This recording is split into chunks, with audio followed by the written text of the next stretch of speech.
Action. Bon, bonjour l'artiste, bonjour monsieur Jean-Christophe Diomandé. Vous êtes le DA, c'est-à-dire le directeur artistique de l'artiste Wad Davis. Je voudrais que vous vous présentiez d'abord en commençant par l'artiste. Très bien, merci. Qui il est au juste? Très bien. Wad Davis est un artiste ivoirien originaire de l'ouest de la Côte d'Ivoire, principalement du département de Biancouma, et on dira de la sous-préfecture de Bonny. Alors, le village s'appelle Gourémy, comme il a dit. Et donc, après ses origines, il faut qu'on parle maintenant de ce qui fait son identité, c'est la musique. Il a une très longue carrière, de plus de 25 ans de musique, mais qui a été interrompue par la crise de 2002 et il a fait un retrait. La crise de 2010, pardon. Il a fait un retrait. Il est de retour en 2025 sur la scène musicale avec un nouvel album. Donc c'est cette valeur artistique de l'Ouest montagneux qu'on appelle le dinosaure sur toute la plateforme des artistes du département de Biancouma. C'est cet homme-là qui est de retour avec sa sagesse, avec sa créativité et avec la nouveauté artistique pour les mélomanes de Côte d'Ivoire et de tout le monde entier. Ok. Et avec ce nouvel album, qu'est-ce qui nous fait savoir réellement? Qu'est-ce qu'il veut faire découvrir à ces mélomanes, à ces fan clubs? Qu'est-ce qu'il est venu avec, avec cette nouvelle apparition? Qu'est-ce qu'il a dans son sac? Très bien. Dans le sac de l'artiste, à ce retour, il a un gros bagage.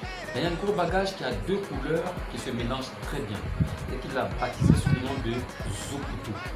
Qu'est-ce que c'est le Zoukoutou? Le Zoukoutou en Koura, c'est quelque chose qu'on n'arrive pas à identifier. C'est un mélange. Même quand ça surprend, c'est incompréhensible, c'est bizarre. Mais qu'est-ce qui est incompréhensible, bizarre en musique? Il a fait un beau mélange de la culture Koura, la tradition, car il est artiste tradit moderne d'abord. Donc la base qui est la tradition à laquelle il a associé la modernité pour que sa musique soit consommable même par ceux qui ne comprennent pas notre Toura à nous. Nous sommes tous fils Toura. Donc il fait la promotion de la culture Toura à travers les belles mélodies, les belles chansons et les beaux messages de chez nous. Et en même temps, quand il garde les valeurs, les pieds sont là-dedans, dans la tête, le modernisme, en créant les rythmes nouveaux et plaisants à la jeunesse, à la vieillesse, même aux enfants, donc tout le monde se retrouve. Ça, c'est un pan du Zoukoutou, le mélange. L'autre point du Zoukoutou, c'est quoi? C'est la surprise. Il y a des sujets bizarres qu'on ne comprend pas. La sorcellerie, comment quelqu'un peut mettre au monde son enfant et n'arrive pas à jouir de ses fruits, on le lui arrache. Comment on peut être artiste dans le même milieu? On se jalouse alors qu'on doit se mettre ensemble pour avancer. Il y a des choses qu'on ne comprend pas parfois. On est surpris de certaines choses. Il dit aux gens que la vie fonctionne ainsi, ne soyez pas surpris. Seulement, ayez beaucoup de sagesse pour pouvoir tirer des leçons de cela et pour savoir marcher, prendre la droiture et écraser l'aspect négatif. La vie est ainsi. C'est ça qui fait le Zoukoutou. Surprise plus mélange artistique. Voilà ce qui fait la nouvelle coloration de la musique de Wad Davis. Ok.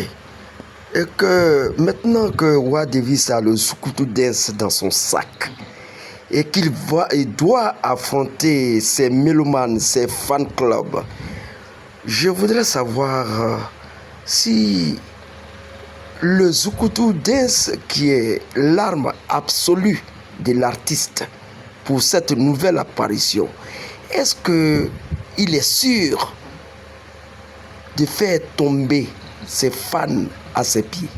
Merci, très belle question. C'est un artiste expérimenté. Déjà, on dit souvent que l'expérience fait la différence. C'est ça.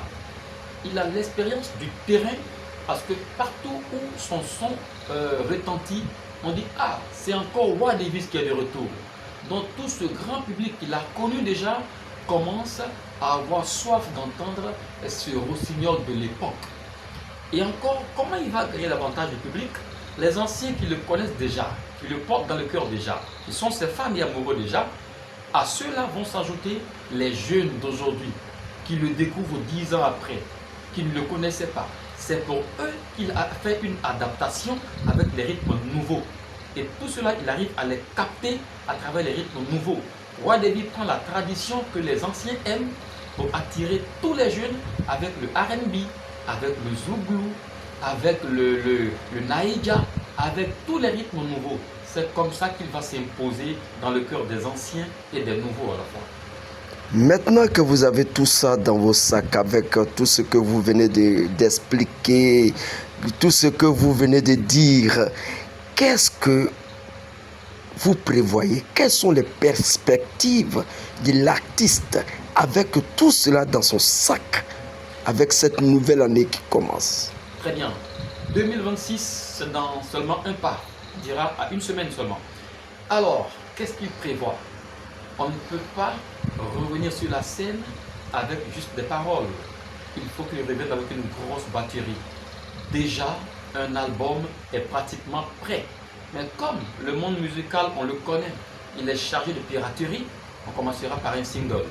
Donc, ce single-là va sortir dans, je peux dire, dans 15 jours. Le son est terminé, la vidéo est terminée, l'étape promotionnelle commence à partir du 5 janvier. Sur toutes les chaînes de télé, on verra le nouveau Roi Davis dans les vidéos partout. Sur les réseaux sociaux, depuis le 20 décembre, tous ceux qui sont réseaux sociaux ont déjà vu Roi Davis de retour avec les indices du nouveau son déjà. Donc, après ces réseaux, on part à la télé le 5 janvier, on part à la radio le 10 janvier et on va inonder tous les médias. On va inonder tous les espaces également. Et c'est au bout de cela qu'un concert est prévu en début mars pour que les fans viennent communier avec lui à travers cette nouvelle sortie. Voilà nos perspectives. Ok. Merci. Je dis bon vent à l'artiste. Vous qui êtes son directeur artistique, je vous dis également bon vent et que peut-être l'artiste a un dernier mot à dire à ses fans. Certainement. Donc l'artiste va parler à ses fans, voilà, c'est important. Voilà, et ce qui est important pour moi des artistes, que je voudrais que tu fasses comprendre à tous mes fans, je n'aime pas l'hypocrisie. Voilà. L'hypocrisie, ça, après mon totem que mon père m'a donné, ma mère m'a donné, c'est l'hypocrisie, la haine, la méchanceté. Ce que tu n'aimes pas, il ne faut pas faire à l'autrui. Si tu penses que tu peux faire à l'autrui, pourquoi tu accuses sorcier? Non. Parce que tu ne peux pas éternuer ma mère, tu fais du mal à l'artiste Roi Davis, et puis tu penses que c'est ma mère qui est sorcière. Là, je ne mange pas. Je ne peux pas accepter. Et je comprends automatiquement comment non, maman. Parce que je comprends déjà quelque part que quand on regarde le calendrier de Dieu, on sent qu'une femme qui vient au monde, c'est pour mettre un enfant au monde. Et quand l'enfant vient au monde, regarde la souffrance d'une femme. 9 mois. On fait pipi sur elle. Jusqu'à ce qu'elle en devient. Pour qu'on parle. Et puis elle en accuse sorcière. C'est méchant. Je veux qu'on enlève ça de notre tête. Ça, c'est mon objectif. Ouais. Si l'homme, l'humanité a compris comme ça, nos mères sont nos reines. Merci. Merci l'artiste. Et c'est d'ailleurs le titre promotionnel, n'est-ce pas, qu'il a développé dans son expression ici. Yacela, c'est le titre là qui est là, qui va faire boum, boum et boum.